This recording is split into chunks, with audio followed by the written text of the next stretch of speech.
Olá, meu nome é Patrícia Rossini, eu sou professora e pesquisadora de pós-doutorado aqui na Escola de Estudos da Informação da Universidade de Syracuse, nos Estados Unidos, e estou aqui para conversar sobre affordances e algoritmos, que são dois conceitos que têm se tornado cada vez mais presentes, não só no nosso dia a dia, mas sobretudo no campo de pesquisa, né, em novas tecnologias e ciências sociais, uma vez que com o nosso uso cotidiano, o uso cada vez mais cotidiano de plataformas digitais, né, na sociedade, nós temos também nos interessado em entender como que essas plataformas e como que essas tecnologias digitais estruturam e afetam a sociedade. Então, começando pelo conceito de affordances. O conceito de affordances não é um conceito novo, ele existe aí há quase 4 décadas, ou até 4 décadas mesmo, e ele foi desenvolvido no âmbito da ecologia, então muito antes da gente estar pensando em rede social, né? Ele foi desenvolvido por Gibson, e no âmbito da ecologia, né, o conceito de affordances foi pensado para descrever a maneira como seres vivos se relacionam com o meio ambiente, com o seu nicho ecológico. Já nos anos 90, ao fim dos anos 90 e início dos anos 2000, esse conceito foi se tornando um pouco mais popular no âmbito das ciências sociais e do design, sobretudo por meio do trabalho de Donald Norman, no livro O Design das Coisas do Dia a Dia, né, o Design of Everyday Things, no qual ele trata de affordances no sentido de que são propriedades dos objetos que indicam, né, que dão ao usuário final uma ideia de como interagir com aquele objeto e, ao mesmo tempo, eles limitam, né, e determinam o leque de possibilidades de formas de interação. E por isso, né, assim, por serem propriedades do objeto, as affordances, elas têm 2 propriedades principais. A primeira é que as affordances são relacionais, ou seja, a sua habilidade de perceber que uma affordance existe depende necessariamente da sua relação com aquele objeto. Então, enfim, para qualquer um de nós, né, para mim ou para você que está assistindo essa aula, uma cadeira ela tem uma affordance básica que é sentar, mas às vezes ela também pode ter uma affordance que é deixar que eu fique mais alta, né, para eu poder trocar uma lâmpada, se eu não tiver uma escada. Então, a gente consegue ver que, embora a cadeira não seja feita para você subir em cima, você pode subir em cima da cadeira, e se você subir em cima da cadeira, ela quase que serve de escada, né?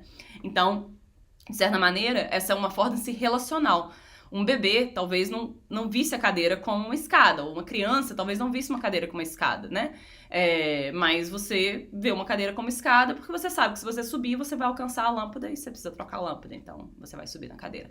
E isso significa, portanto, que algumas dessas affordances são relacionais, ou seja, é na minha interação com a cadeira que eu determino as maneiras como ela pode ser utilizada.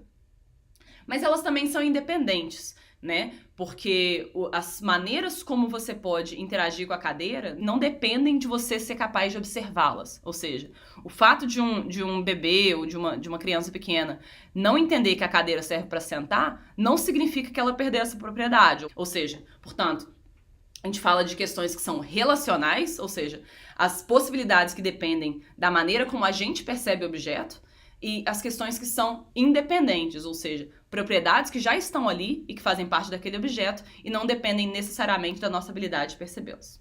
E então, trazendo esse conceito para o âmbito de plataformas digitais, de redes sociais, né, e pensando aqui no conceito de plataforma como mediador, né, de conteúdos, então, quando a gente fala em plataforma, a gente está falando não de ambientes como, vamos dizer, o site da Folha de São Paulo, onde a Folha produz todo o conteúdo, o blogs, etc. A gente está falando mais de ambientes nos quais a infraestrutura existe para possibilitar que as pessoas produzam e circulem conteúdos. Então, por exemplo, o Facebook não produz nenhum conteúdo por si mesmo. Ele simplesmente é uma plataforma na qual você tem diversas maneiras de interagir para produzir conteúdo, para circular conteúdo, para compartilhar conteúdo, etc, etc.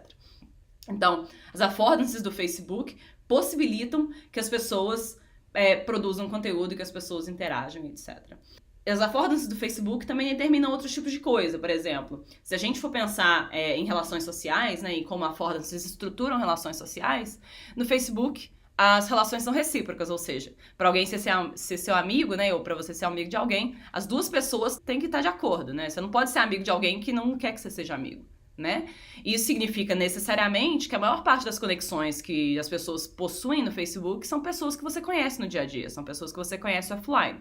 Enquanto em espaços como o Twitter, isso não importa, isso não faz diferença. A gente não tá no Twitter necessariamente para ver o que os nossos amigos estão falando. E por isso essas relações não precisam ser recíprocas, né? Elas são, em maioria, unidirecionais, ou seja, você só vai seguir contas das quais você quer receber informação e essa conta não precisa te aceitar ou te seguir de volta para que aquela conexão exista, né? Então, assim, não significa, obviamente, que pessoas não usem o Twitter para relações recíprocas, o que usam, mas significa que a affordancy principal do Twitter de possibilitar relações unidirecionais determina necessariamente que nós possamos nos conectar diretamente com pessoas que não são relações recíprocas, pessoas que não precisam nos aceitar ou se conectar conosco. E as affordances não são, né? Tem outras affordances também. Eu poderia gastar aqui mais 30 minutos falando sobre elas. E tem para isso mesmo que tem um texto que vocês leram, para eu não precisar fazer isso, né? Mas pensando mesmo, né, em como as características técnicas e as características de design estruturam relações sociais, estruturam comunicação, a gente pode pensar em questões como, por exemplo, a sincronia da comunicação, né, e o impacto que isso tem na qualidade da discussão, ou seja, diversas pesquisas, sobretudo de deliberação online, já demonstraram que quando as pessoas têm mais tempo e espaço para escrever e desenvolver ideias, né, ou seja, sei lá, em caixa de comentários ou em fóruns, elas tendem a desenvolver ideias de maneira mais completa do que quando elas estão num chat ou numa conversa que vai e volta, né? Numa conversa síncrona, na qual as pessoas estão ao mesmo tempo conversando.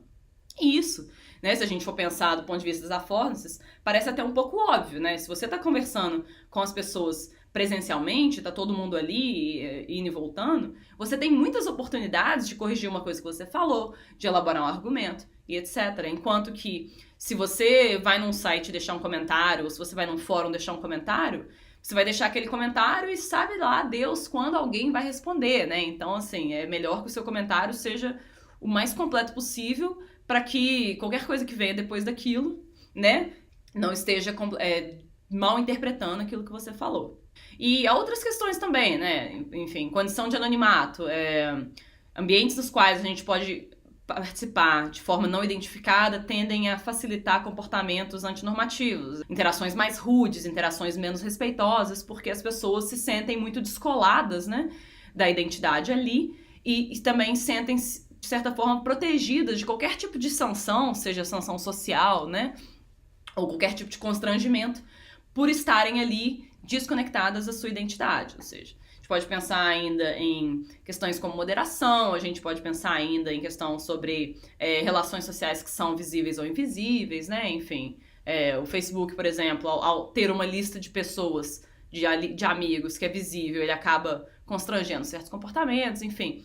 Todos esses pequenos elementos que fazem parte integral de como essas plataformas são desenvolvidas e funcionam, eles atuam para estruturar a maneira como a gente interage com essas plataformas, facilitar determinados tipos de conexão, o que não significa, né, voltando aqui, né, no aspecto relacional, não significa que as pessoas não vão se conectar de outras formas, de formas criativas, e de induzir determinados tipos de comportamento. Então, não é coincidência que o Facebook prioriza relações recíprocas. E se a gente for lembrar, né, alguns anos atrás, quando o Facebook não tinha páginas de organizações, as pessoas criavam perfis de organizações, era ou não era a coisa mais estranha? Tipo, Coca-Cola quer ser seu amigo?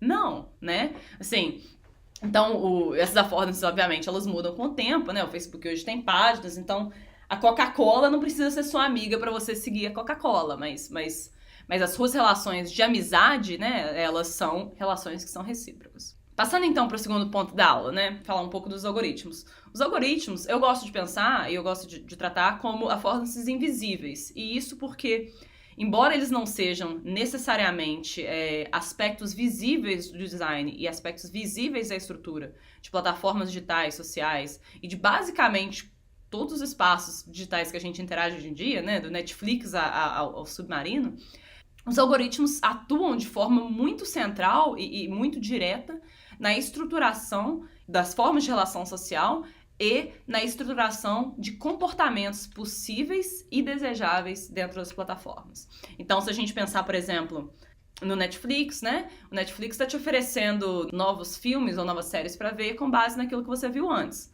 Se ele não te oferecesse isso, qual seria a diferença, de fato, do Netflix para Sky? Porque na Sky você tem 300 canais, você tem que procurar alguma coisa para ver e você não sabe onde você vai achar, né? E se o Netflix não te desse recomendações com base nas suas preferências, você teria ali centenas de milhares de títulos para você descobrir uma forma de achar alguma coisa que te interessa, né? O que tira um pouco da conveniência e tira um pouco do apelo, né? Então, assim, se o Netflix quer que você continue assinando e continue pagando todo mês para assistir conteúdo ali, ele tem que te mostrar que é melhor receber as recomendações dele do que pagar a Sky e ter que navegar 300 canais, né? Toda vez que você quer assistir alguma coisa. Então, de certa maneira, os algoritmos, eles funcionam como uma affordance em duas vias, né? Por um lado, eles são uma affordance para o usuário final, no sentido de que eles tornam a experiência do usuário mais personalizada e mais proveitosa, né? Mais engajada. E, por outro lado, eles são affordances do ponto de vista das plataformas, porque são eles que possibilitam que aquele serviço, que aquela plataforma se torne relevante e continue sendo relevante. E antes de continuar essa discussão, talvez seja melhor, né, voltar para o conceito. E, novamente, vocês leram, então não preciso falar muito disso, mas algoritmos são basicamente lógicas de programação, né? Se isso acontece, então aquilo deve acontecer depois, né? Se você virou amigo dessa pessoa, então você deveria ser amigo dessa e dessa. Se você seguiu a Folha de São Paulo, você talvez gostaria de seguir isso e aquilo. E os algoritmos, eles tomam essas decisões, essa lógica funciona a partir de dados agregados, por exemplo, sobre o seu comportamento, sobre as pessoas com quem você interage, sobre os conteúdos que você assiste, sobre as músicas que você gosta. Então, em última instância, os algoritmos, eles funcionam, sobretudo, né, no contexto atual de muita informação, de exuberância informacional, de exuberância de conteúdos, né? Eles funcionam para te ajudar, basicamente, a navegar nesse ambiente de muita informação e para trazer para você aquilo que é mais relevante. Ao fazê-lo, portanto, os algoritmos estão, de certa maneira, né, não só estruturando a maneira como a gente interage e as pessoas com quem a gente interage, mas também determinando o que é importante, o que não é importante, o que você deve ver, o que você não deve ver. E, em última instância, né, portanto, embora a gente, às vezes, pense em lógica de programação, em linguagem de programação sobre como coisas muito objetivas e muito neutras, eles estão muito longe disso, né? Eles, na verdade, não são. E essa ideia de que algoritmos são neutros e que algoritmos tomam decisões objetivas, ela não poderia estar mais errada, né? Algoritmos, eles são programados por pessoas, eles são baseados em dados, e qualquer tipo de viés, qualquer tipo de distorção, tanto na programação dos algoritmos como nos dados que alimentam os algoritmos, podem facilitar, sim, que esses algoritmos sejam igualmente enviesados, né? Os exemplos clássicos é procurar, por exemplo, certas profissões no Google Imagens e ver, basicamente, enfim, procurar enfermeiro e ver, basicamente, mulheres, procurar médico e ver, basicamente, homens, ou seja, existem distorções no algoritmo e na forma como esses algoritmos são treinados que determinam necessariamente, né, quais são os vieses que o usuário final vai acabar experienciando também. Então, porque os algoritmos são hoje um aspecto muito central da maneira como a gente interage com plataformas digitais e da maneira como a nossa experiência online é estruturada, é importante pensar em algoritmos não como caixas pretas, neutras, que estão ali só para te mostrar o que é mais interessante, o que é mais, enfim, o que é mais legal e tal. A gente tem que pensar em algoritmos, sobretudo no contexto, né, dessas plataformas digitais, como Twitter, Facebook, como formas de governança dessas plataformas, como formas de exercício político dessas plataformas. Porque, em última instância, quando o Facebook está organizando o seu feed de notícias, ele está te dizendo, basicamente, que, olha, dentre essas 600 pessoas que você segue, dentre essas 300 páginas que você curte, essas são as 20 coisas que você deveria estar olhando. Em última instância, por mais que as plataformas gostem de dizer que elas mediam apenas, né, e que não produzem nenhum tipo de conteúdo, e por isso elas não deveriam, talvez, responder, né, judicialmente, pelos conteúdos que circulam. Em última instância, embora elas não produzam conteúdo, elas estão sim determinando o que tem relevância e o que não tem. O que tem importância e o que não tem, o que é visível e o que é esquecido. E o problema disso, ou a consequência disso tudo, né, é que a visibilidade, sobretudo num ambiente de alta seleção e excesso de informações, a visibilidade acaba ditando um pouco o que é realidade, né? Então, se as notícias mais visíveis não são exatamente as notícias mais acuradas e corretas, isso significa que as pessoas não estão recebendo informações da melhor qualidade, né? Toda a discussão em torno do Facebook e de circulação de notícias falsas em 2016, nas eleições dos Estados Unidos, tem muito a ver com o fato de que, naquela época, o algoritmo do Facebook, ao priorizar muito engajamento, ele acabava facilitando que notícias, tipo, 10 coisas que você deve saber sobre isso e aquilo, ou clickbait mesmo, né? Clica aqui pra saber isso, aquilo, ou aquilo outro, ou você não vai acreditar no que aconteceu, que essas notícias ganhassem muita relevância. Então, assim, ao tornar relevante coisas que não são verdade, ou que são exageradas, ou que são na verdade, falsas, né? O Facebook acabou contribuindo, sim, por atuação do seu algoritmo, né? Para alta circulação de notícias falsas em 2016.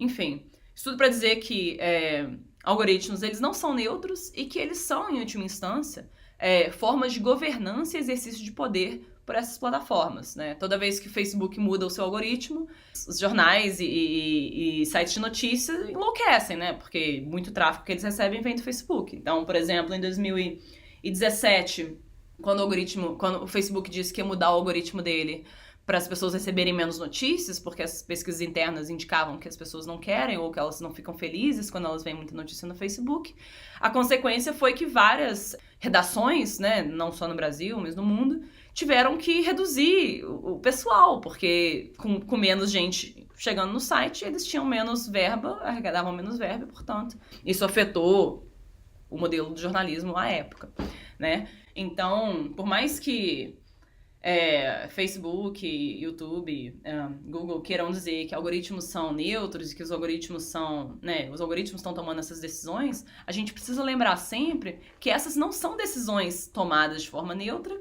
e que, na verdade, elas são muito arbitrárias, né? Elas são decisões cujo objetivo é induzir determinados comportamentos, facilitar determinados comportamentos e não outros, né? Então, pensando novamente, né, nas affordances visíveis e invisíveis. Se a gente pensa no Twitter, uma affordance visível é você retweetar, né, você passar para frente uma informação que você recebeu.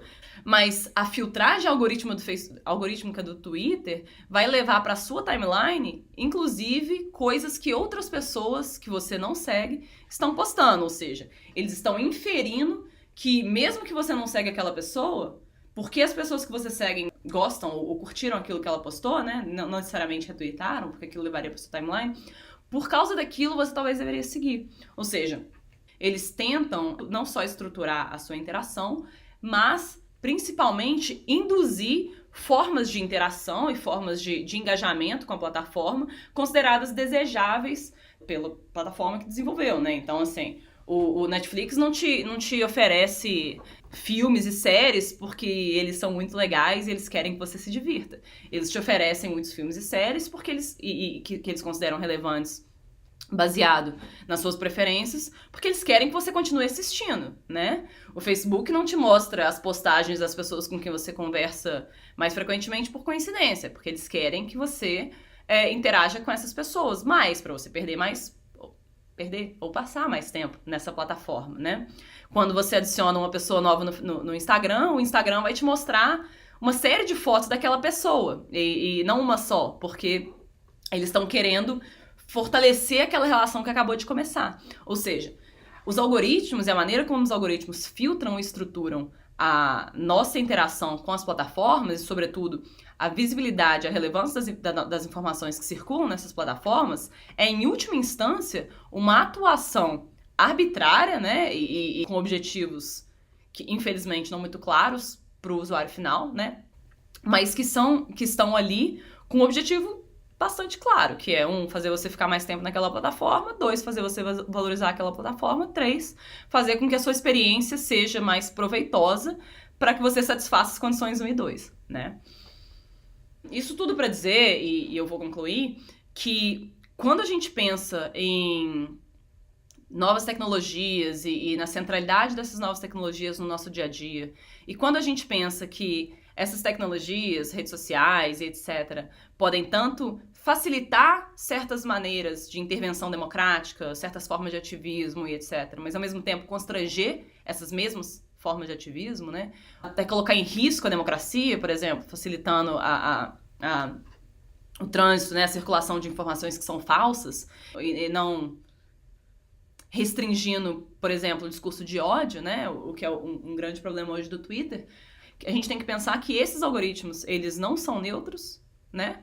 E que eles, em última instância, atuam como uma forma de poder e governança das relações sociais e das relações de interação que acontecem na internet. Pensando, né, novamente, na questão de que hoje, e sobretudo no âmbito das redes sociais, nós acabamos nos inserindo em um ambiente onde tem muita informação, onde é difícil até acompanhar o que é importante e o que não é importante, a filtragem e ordenação algorítmica de conteúdos, ela atua basicamente para formar aquilo que é realidade, né? Ou seja, a visibilidade acaba se tornando um pouco mais importante do que a relevância ou a veracidade no âmbito das redes sociais, pela lógica dos algoritmos e pela forma como eles funcionam. Ou seja, aquilo que circula no Facebook acaba influenciando muito mais a nossa percepção de realidade do que as principais notícias da Folha, porque tá todo mundo no Facebook, nem tá todo mundo lendo a Folha, né? E isso significa, em última instância, né, que quando essas tecnologias estão cada vez mais presentes no nosso dia a dia e quando essas tecnologias têm função cada vez mais central na maneira como as pessoas não só interagem umas com as outras, mas também interagem com informações, consomem notícias, a gente precisa pensar, né, e compreender e analisar de maneira bastante crítica as formas de governança que são exercidas pelas plataformas e a maneira como aquilo que é considerado prioridade, aquilo que é considerado relevante versus aquilo que não é, né, acaba contribuindo para a nossa percepção de realidade e sobretudo, para a nossa percepção de verdade, né? Entender a forma como as plataformas exercem poder e atuam por meio dos algoritmos é essencial, é crucial, é o passo número 1 para a gente desenvolver uma leitura mais crítica, né, de como as tecnologias digitais hoje são importantes tanto para a manutenção e funcionamento da democracia e da vida social, né, como também, né, as maneiras como as circunstâncias, né, que o uso dessas ferramentas ou que a centralidade dessas ferramentas pode ser danoso para a sociedade. Muito obrigada.